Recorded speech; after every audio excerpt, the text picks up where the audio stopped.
Hello friends, இன்றைக்கி நம்ம என்ன பார்க்க போகிறோன்னா கேக் பண்ணுறது எப்படின்னு பார்க்க போகிறோம். ரவா கேக் பண்ணுறது எதனாலன்னு கேளுங்க. ரவா கேக் பண்ணுறது நம்ம 1K சப்ஸ்கிரைபரை ரீச் பண்ணிட்டோங்க. அதுக்கு உங்க எல்லாத்துக்கும் நான் நன்றி சொல்லிக்கிறேன். உங்களோட ஆதரவுனால தான் நான் 1K சப்ஸ்கிரைபரை ரீச் பண்ணியிருக்கேன். இன்னும் எனக்கு நீங்கள் ஆதரவு கொடுக்கணும். நம்ம வீடியோ ஒவ்வொன்றையும் பார்த்து நீங்கள் கமெண்ட் பண்ணுங்கள். நிறைகள் இருந்தாலும் கமெண்ட் பண்ணுங்கள், குறைகள் இருந்தாலும் கமெண்ட் பண்ணுங்கள். அப்போ தான் எனக்கு ஒரு என்கரேஜ் பண்ண மாதிரி இருக்கும். மறுபடியும் உங்களுக்கு வீடியோ போட ஒரு இதாக இருக்கும். எனக்கு நிறைய பேர் நம்ம சேனலை சப்ஸ்கிரைப் பண்ணாமல் பார்க்குறீங்க. கொஞ்சம் சப்ஸ்கிரைப் பண்ணி சப்போர்ட் பண்ணுங்கள். இப்போ சூப்பரான ரவா கேக் பண்ணலாம். அதுக்கு முன்னாடி நம்ம சேனலை லைக் பண்ணுங்கள், சப்ஸ்கிரைப் பண்ணுங்கள், பக்கத்தில் இருக்கிற பெல் பட்டனை கிளிக் பண்ணிக்கோங்க. இப்போ வாங்க அதுக்கு தேவையான பொருட்கள் என்னென்னு பார்க்கலாம். ஃபஸ்ட்டு ஒரு மிக்ஸி ஜார் எடுத்துக்கிட்டோங்க. இந்த டம்ளரால் 1 டம்ளர் அளவு ரவை எடுத்துருக்கோங்க. டம்ளர், பவுல், கிண்ணம் எதை எடுத்தாலும் அளவுகள் நம்ம அளக்கணுங்க. அதுக்காக ஏதோ ஒன்று எடுத்துக்கோங்க. ஆனால் அளவுகள் மட்டும் கரெக்டான அளவு எடுங்க. இப்போ 1 டம்ளர் ரவைக்கு 1/2 டம்ளர் சர்க்கரை எடுத்துருக்கேங்க, வெள்ளை சர்க்கரை எடுத்துருக்கேங்க. அளவுகள் மட்டும் நம்ம கரெக்டாக பண்ணால் சூப்பராக பாஞ்சியாக கேக் கிடைக்கும். ஒரு 1/4 டம்ளர் அளவு பால் சேர்த்திக்கிறோங்க. காய்ச்சி ஆற வச்ச பாலுங்க இது. ஒரு 1/4 டம்ளர் அளவு தயிர் சேர்த்திக்கிறலாங்க. தயிர் சேர்த்தா தாங்க நல்லா சாஃப்ட்னஸ் கிடைக்கும் நம்ம கேக்கு. கண்டிப்பாக தயிர் சேர்த்து பண்ணுங்கள். அப்போ தான் நல்லா இருக்கும் கேக்கு. அவ்வளோ ஒரு சாஃப்டாக பேக்கரியில் வாங்குகிற கேக்காட்டம் இருக்குங்க.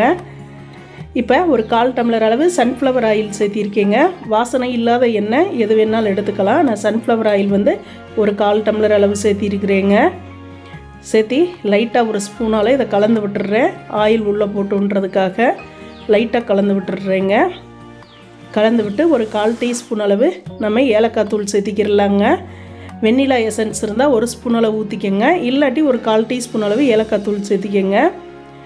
சேர்த்திட்டு இப்போ போட்டு மிக்ஸி மூடி போட்டு ஒரு 30 செகண்ட் நல்லா அடித்து எடுத்துக்கிறலாங்க. இப்போ பாருங்கள், நல்லா அடித்து எடுத்துட்டோம். நல்லா எல்லாம் கலந்து நம்ம நல்லா அடித்து எடுத்துட்டோங்க.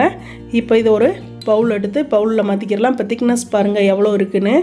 இந்த மாதிரி நல்லா அடித்து எடுத்துக்கிறணும். இப்போ ஒரு பவுலில் நம்ம மாற்றிக்கிறலாங்க.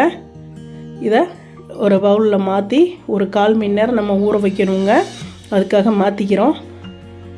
நல்லா வலிச்சு எடுத்துடணுங்க. தண்ணி எதுவும் சேர்த்திடக்கூடாது. நம்ம அடித்தது மட்டும்தான் அப்படியே எடுத்து வச்சிட்டோம். இப்போ ஒரு தட்டம் போட்டு மூடி வச்சுட்டோங்க. ஒரு 15 நிமிஷம் இப்படியே ஊறட்டுங்க. இப்போ 15 நிமிஷம் ஆச்சு.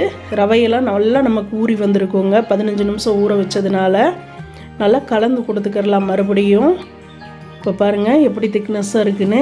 நல்லா கெட்டியாகி வந்துருச்சு பாருங்கள். இப்போ ஒரு கேக் டின் நம்ம எடுத்துக்கிறலாங்க. ஒரு பேக்கிங் பவுட்ரு 1 ஸ்பூன் அளவு எடுத்துக்கிறலாங்க. எடுத்து போட்டுக்கிறலாம். போட்டு நல்லா கலந்து கொடுத்துக்கிறணும். ஒரு 1/4 டீஸ்பூன் அளவு சமையல் சோடா எடுத்துக்கிறலாங்க. சமையல் சோடா எடுத்து அதையும் போட்டு நம்ம நல்லா கலந்து கொடுத்துக்கிறலாங்க. ஃபஸ்ட்டு நல்லா அடித்து கலந்து கொடுத்துக்கலாம். இந்த சமையல் சோடா, பேக்கிங் பவுட்ரு எல்லாம் சேர்ந்து வர மாதிரி நல்லா கலந்துட்டோம் பாருங்கள். நல்லா கலந்து எடுத்துட்டோம். இப்போ ஒரு கேக் டின் எடுத்துக்கிறலாங்க. கேக் டின் எடுத்து அதில் ஆயில் சேர்த்திக்கிறலாம். நல்லா ஆயில் சேர்த்திக்கிறலாங்க. ஆயில் சேர்த்து நல்லா ஒரு ப்ரெஷ் எடுத்து நல்லா ஆயில் எல்லா பக்கம் படுற மாதிரி தடவி கொடுத்துக்கலாம். கேக் டின் இல்லாட்டி சில்வர் கிண்ணம் கீழே ஃப்ளாட்டாக இருக்கிற மாதிரி கூட எடுத்துக்கிறலாங்க. ஃப்ளாட்டாக இருந்தால் கரெக்டாக இருக்கும் நமக்கு வைக்கிறதுக்கு.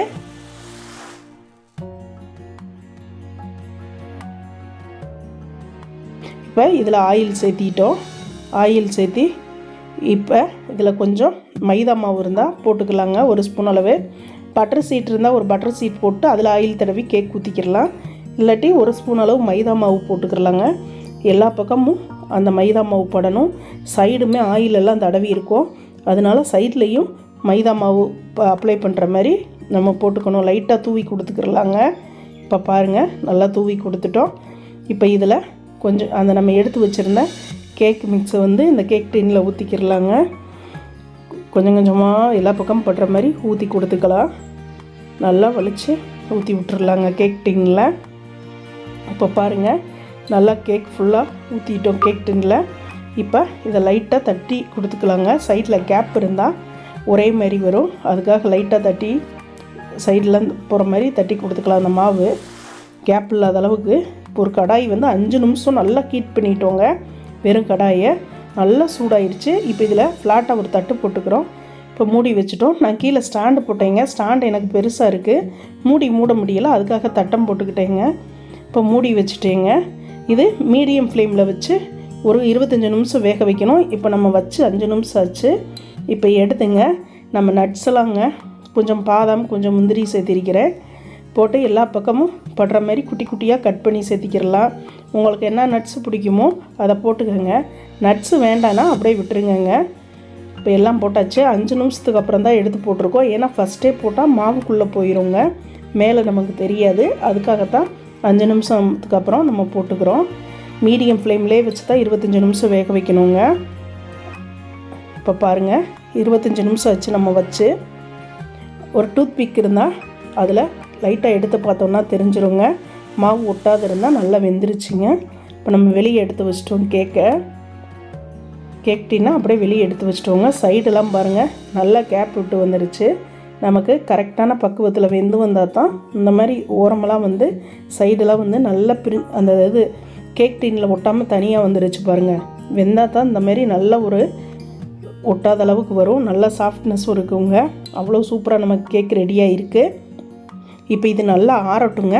ஆறுனதுக்கப்புறம் நம்ம ஒரு தட்டத்தில் மாற்றிக்கிடலாம். இப்போ நல்லா ஆறிடுச்சிங்க. லைட்டாக ஒரு கத்தியை வச்சு எடுத்து விட்டுக்கலாம். இதில் ஆல்ரெடி ஒட்டலை, இருந்தாலும் உங்கள்கிட்ட லைட்டாக எடுத்து காமிக்கிறேன். இந்த மாதிரி லைட்டாக எடுத்து விட்டு ஒரு பிளேட் எடுத்து ஒரு பிளேட்டில் மாற்றிக்கலாங்க. அப்படியே கமுத்தி விட்டுறலாம். கமுத்தி விட்டு மேலே லைட்டாக தட்டி விட்டுறலாங்க. தட்டி விட்டு இப்போ ஓப்பன் பண்ணி பார்த்துடலாம். இப்போ நமக்கு சூப்பராக கேக் ரெடியாக இருக்குது பாருங்கள். சூப்பராக ரவா கேக் வந்து நமக்கு ரெடி ஆயிடுச்சு. சும்மா டேஸ்டியான ரவா கேக்குங்க. அவ்வளோ சூப்பராக இருந்துச்சு. சாப்பிட்றதுக்கும் நல்ல ஒரு டேஸ்ட் இருந்துச்சுங்க. பேக்கரியில் வாங்குகிற அளவுக்கு சூப்பராக கிடச்சிங்க. நமக்கு அளவுகள் மட்டும் கரெக்டாக வச்சு பண்ணுங்க, சூப்பராக வருங்க. நமக்கு மேலே பாருங்கள் நட்ஸ் எல்லாம் நம்ம போட்டது அப்படியே இருக்குது. இது 5 நிமிஷத்துக்கு அப்புறம் இப்படி போட்டோன்னா மேலேயே இருக்குங்க. முன்னாடியே நம்ம கேக் ஊற்றினோடனே நம்ம போட்டோன்னா உள்ளே போயிடும் மாவுக்குள்ளார. அதுக்காக தான் 5 நிமிஷம் கழித்து நட்ஸ் நம்ம போட்டோம். சூப்பராக நல்லா பாஞ்சியான கேக் வந்து நமக்கு ரெடி ஆயிடுச்சுங்க. வீட்டில் இருக்கிற பொருட்களை வச்சு ஸ்லோவமாக ஒரு அரை மணி நேரத்தில் நம்ம கேக் ரெடி பண்ணிடலாம். 25 நிமிஷம்தான். சூப்பரான பாஞ்சியான ரவா கேக் நமக்கு ரெடி ஆயிடுச்சு. அவ்வளோ ஒரு டேஸ்ட்டாக இருந்துச்சுங்க சாப்பிட்றதுக்குமே. இப்போ பாருங்கள் எவ்வளோ சூப்பராக நம்ம கேக் ரெடி ஆகி வந்திருக்குன்னு. இதை இப்போ நம்ம வெட்டிக்கலாங்க. 1000வது 1K சப்ஸ்கிரைபரை முன்னிட்டு நம்ம கேக் வெட்டிக்கிறோங்க. இப்போ பாருங்கள் சூப்பராக நல்லா சாஃப்டாக அவ்வளோ சூப்பராக நமக்கு கேக் ரெடி ஆயிடுச்சு. 1K சப்ஸ்கிரைபரை முன்னிட்டு வீட்டில் இருக்கிற பொருட்களை வச்சே நம்ம கேக் ரெடி பண்ணிட்டோங்க. அவ்வளோ டேஸ்ட்டாக சூப்பராக கேக் ரெடி பண்ணிட்டோம். இப்போ பாருங்கள் எவ்வளோ சாஃப்டாக இருக்குன்னு நான் வெட்டி காமிக்கிறேன் பாருங்கள், எடுத்து காமிக்கிறேன் பாருங்கள். அவ்வளோ சூப்பராக இருந்துச்சுங்க. டேஸ்ட்டும் சூப்பராக இருந்துச்சு பாருங்கள். பேக்கரி கேக் ஆட்டமே இருந்துச்சுங்க. பேக்கரியிலலாம் நம்ம வாங்குவோம்லங்க, அதே மாதிரி இருந்துச்சு. இந்த அளவுகள் மட்டும் கரெக்டாக வச்சு பண்ணுங்கள். கண்டிப்பாக தயிர் சேர்த்து பண்ணுங்கள். தயிர் சேர்த்தா தான் இந்தளவுக்கு நமக்கு சாஃப்டாக கிடைக்கும். தயிர் சேர்க்கலாட்டி இந்தளவுக்கு நமக்கு சாஃப்ட்னஸ் கிடைக்காதுங்க. இது வரைக்கும் நம்ம சேனலை லைக் பண்ணாதவங்க லைக் பண்ணுங்கள், சப்ஸ்கிரைப் பண்ணுங்கள், பக்கத்தில் இருக்கிற பெல் பட்டனை கிளிக் பண்ணிக்கோங்க. வீடியோவை ஸ்கிப் பண்ணாமல் பாருங்கள். Thank you friends.